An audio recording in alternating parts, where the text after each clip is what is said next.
Hello दोस्तों, इस video में हम जानेंगे कि द्विघात समीकरण को हल करने की कौन कौन सी विधियां होती हैं और इन विधियों के द्वारा किसी द्विघात समीकरण को किस तरह से हल किया जाता है। तो चलिए शुरू करते हैं। तो सबसे पहले मैं आपको बता देता हूं कि द्विघात समीकरण को हल करने की दो विधियां होती हैं। एक गुणनखंड विधि और दूसरी होती है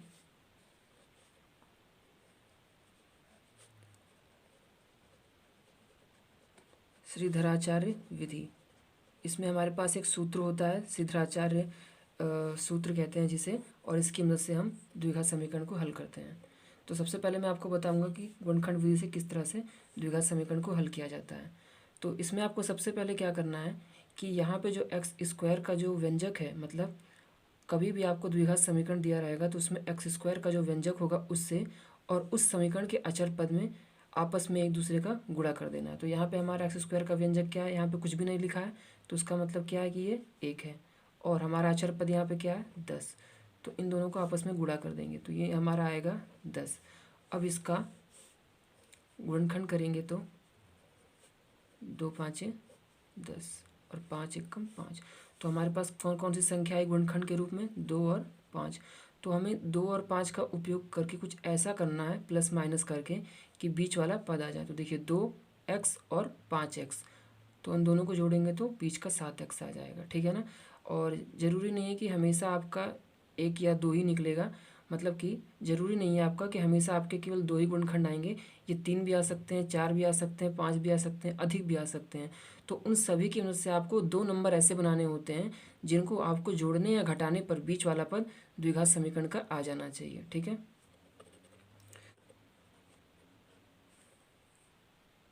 तो यहाँ पे 2x,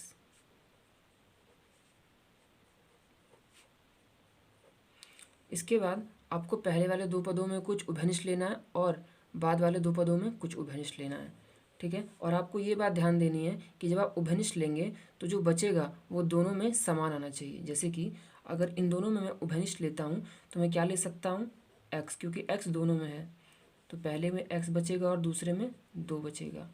इसके बाद अगर मैं इसमें कॉमन लेना चाहता हूँ, उभयनिष्ठ लेना चाहता हूँ, तो क्या ले सकता हूँ, 5, क्योंकि 5 दूनी 10, यहाँ पे भी तो 5 ले सकते हैं, तो प्लस लगा के 5। तो यहाँ पे x बचेगा और यहाँ पे 2। तो देखिए कि मैंने जो कॉमन लिया है, उभयनिष्ठ लिया है, वो सही लिया है, क्योंकि हमारा जो ब्रैकेट के अंदर बचा हुआ है कोष्टक के अंदर x+2 और यहाँ भी x+2। तो हम इस तरीके से उभयनिष्ठ लेते हैं ताकि जो हमारा कोष्टक के अंदर आए वो समान हो, एकदम बराबर बराबर हो, ठीक है। तो ये मेरा सही है। अब देखिए कि जो कोष्टक में लिखा है उसको आप पहले लिख दीजिए, और इसके बाद जो आपका बच गया, क्या क्या बच गया आपका, x और x+5, मतलब जो दो कोष्टक में लिखे हैं उसे आप एक बार लिख लीजिए और जो बच जाएगा उसे एक बार लिख लीजिए। तो x+2, x+5, x+2 और x+5 ये दोनों बराबर हैं 0 के। तो एक बार हम इसको 0 के बराबर रखेंगे और एक बार इसको।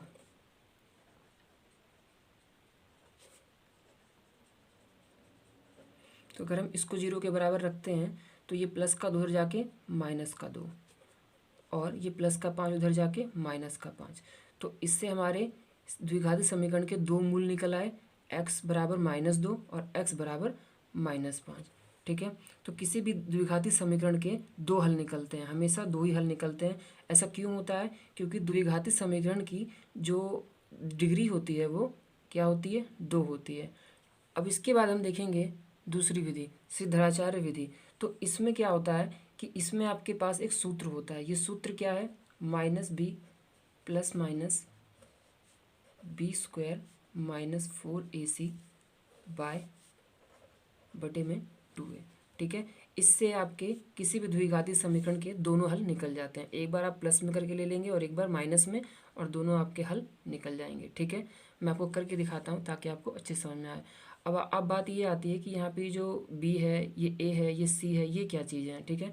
तो देखिए कि कोई भी जो समीकरण होता है, द्विघाती समीकरण जो होता है, जैसे कि हम इसी की बात करें अगर, तो वो हमेशा ax² plus bx plus c बराबर 0 के रूप में होता है।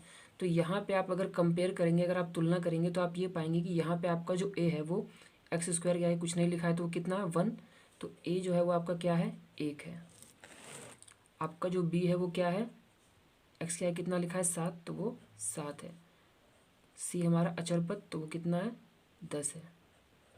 ठीक है, तो आपको समझ में आ गया होगा कि ए बी सी क्या है। अगर आप इन्हीं मानों को अगर इस फॉर्मूले में, इस सूत्र में रख देंगे तो आपके दोनों हल निकल आएंगे।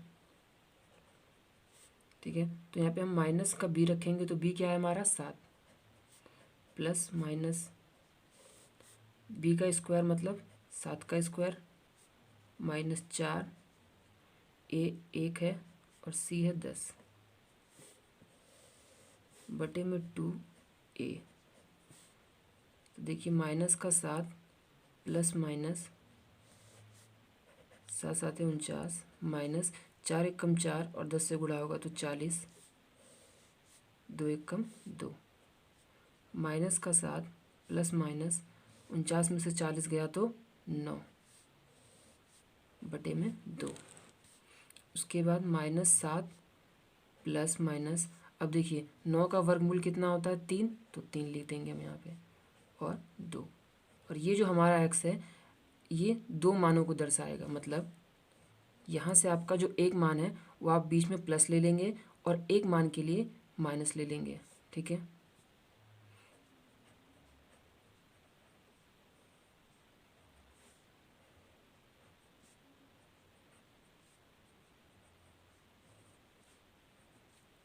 तो माइनस का 4 बटे 2 और ये माइनस माइनस का प्लस हो जाता है तो माइनस का 10 बटे 2। तो हमारा इसका क्या मान आ जाएगा, माइनस का 2 और इसका आएगा माइनस का 5। तो इसके हमारे दो मान आ गए, माइनस का 2 और माइनस का 5। ठीक है, तो देखिए हमारे ये मान माइनस का 2 और माइनस का 5, तो गुणनखंड विधि से भी वही मान आए थे और सिद्धाचार विधि से भी हमारे वही दोनों मान आए हैं। ठीक है, इसके बाद हम दूसरा द्विघाती समीकरण देख लेते हैं। यहाँ पर भी हम इसे पहले गुणनखंड विधि से हल करेंगे, फिर उसके बाद सिद्धाचार्य विधि से।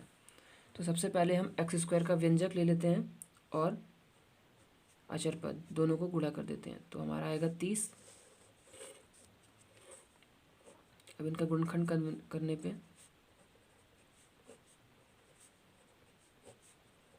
5, तो हमारे पास यहाँ पे कौन कौन सी संख्याएं हैं, 2 3 और 5। अब आपको इन तीन संख्याओं से कुछ ऐसा बनाना है ताकि जोड़ने या घटाने पर बीच वाला पद आ जाए। तो देखिए 3 दूनी 6 और एक 5, तो 6x और 5x, अगर आप इन दोनों को जोड़ेंगे तो 11x आएगा। ठीक है, तो मतलब कि हम इससे कर सकते हैं, तो 5x square plus 6x plus 5x plus 6 बराबर 0। ठीक है, अब इसके बाद आपको पहले दो पदों में कुछ उभयंश लेना है और बाद के कुछ दो पदों में उभयंश लेना है, और ऐसा उभयंश लेना है ताकि जो कोष्टक के अंदर आए वो समान आए। तो पहले में हम क्या ले सकते हैं, x ले लेते हैं, तो 5x प्लस 6।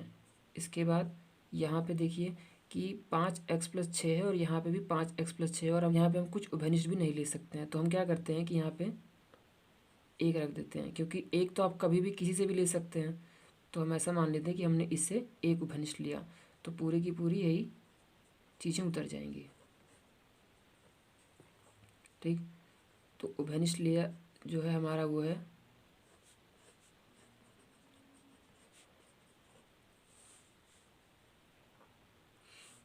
इसके बाद एक बार हम इसको 0 के बराबर रखेंगे और एक बार इसको,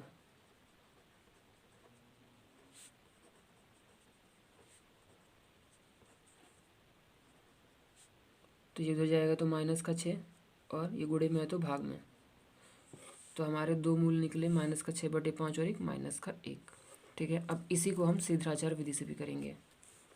तो हमारा समीकरण है 5x square plus 11x plus का 6। अगर हम इसे तुलना करें ax square plus bx plus c से, तो हमारा यहाँ पे a क्या है 5, b क्या है 11 और c क्या है 6।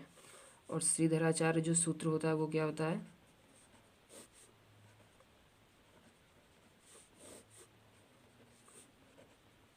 इसी से आपके दोनों x निकल जाते हैं।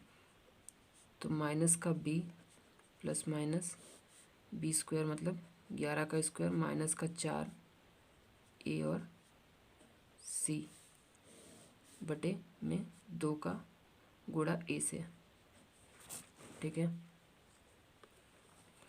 यहाँ से माइनस का 11 प्लस माइनस 11 का जो यहाँ पे स्क्वायर है ये हो जाएगा आपका 121 माइनस का 5 के 20 और 120, 5 दूनी 10। ठीक है, उसके बाद माइनस का 11 प्लस माइनस 121 में से 120 गया तो 1 और यहाँ पे 10, तो ये आएगा हमारा माइनस का 11 प्लस माइनस 1 का वर्गमूल 1 ही बटे में 10। तो यहाँ से हमारे दो मान निकलते हैं जो x के, वो क्या होंगे, माइनस का 11 प्लस का 1 बटे 10 और माइनस का 11 माइनस का 1 बटे 10। तो यहाँ से जो हमारा ऊपर का जो मान होगा वो होगा 1 माइनस 11 है तो माइनस का 10 बटे 10। तो यहाँ से हमारा ऊपर का जो मान आएगा वो आएगा माइनस का 10 बटे 10 और यहाँ से आएगा माइनस का 12 बटे 10। हम इसे काटेंगे तो ये माइनस का 1 और इसे काटेंगे तो माइनस का 6 बटे 5। तो हमारा उत्तर क्या क्या है, माइनस का 1 और माइनस का 6 बटे 5। हमारे ये उत्तर वही वाले हैं जो गुणनखंड विधि से आए थे, मतलब कि दोनों ही विधियाँ हमने अब सीख ली हैं। ठीक है, तो अगर आपको ये वीडियो अच्छी लगी हो तो लाइक करें, चैनल को सब्सक्राइब करें और बेल आइकन को हिट करें ताकि आप और ऐसी वीडियो देख पाएँ। Thank you.